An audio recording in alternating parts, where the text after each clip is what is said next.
Jason M in Levittown, current mowing customer. Scope of work, it's going to be 3 line items. In the backyard, it's going to be overgrowth cut back.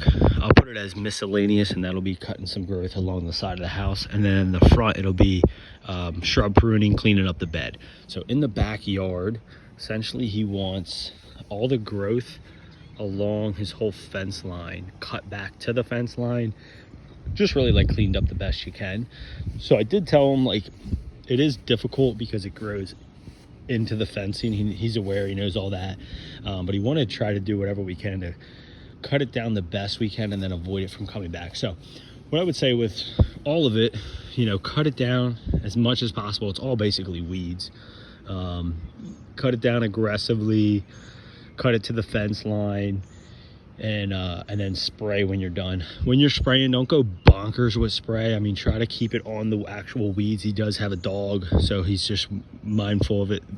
And then we also don't want to like kill out all the grass around the perimeter. But the other thing I would say is try to, if you can, when you see the growth like this, if you can somehow damage, or at least damage, and try to cut ideally the whole growth at the bottom. Same thing here, we got like a tree stump, so not the actual stump, but higher up, but as low as possible. Try to cut it out just to prevent it from coming back. Everywhere else is kind of straightforward. Again, same thing though, if you can cut the vines that are going to the ground at all, would be ideal.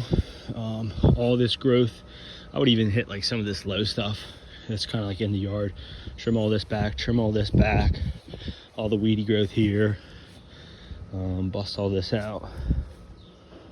Let's make sure I didn't see any poison ivy or anything. He didn't say anything, I don't see any. But trimming all this back. This area you probably don't go bonkers with trimming, but some of the low stuff. Again, all the fence line here, try to cut whatever you can. Spray when you're done.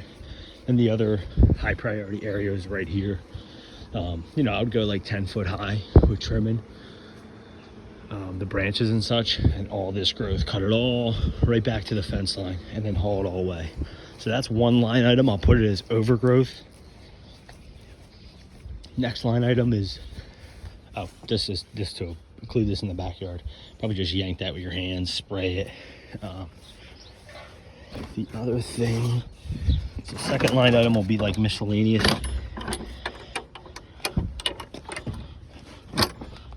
And that's just a little bit of growth that's here.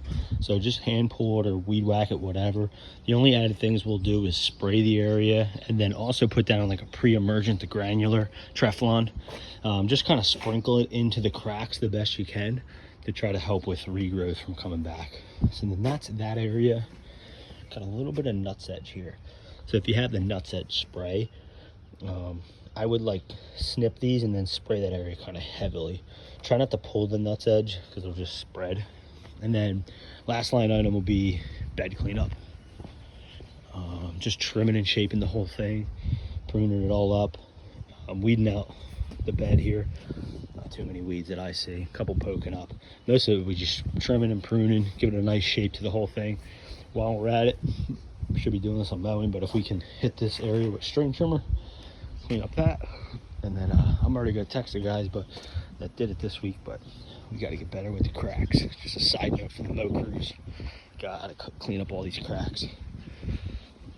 I know they're pesky and a pain in the butt, but got a yard sign out and we got cracks loaded up with weeds, and that's it.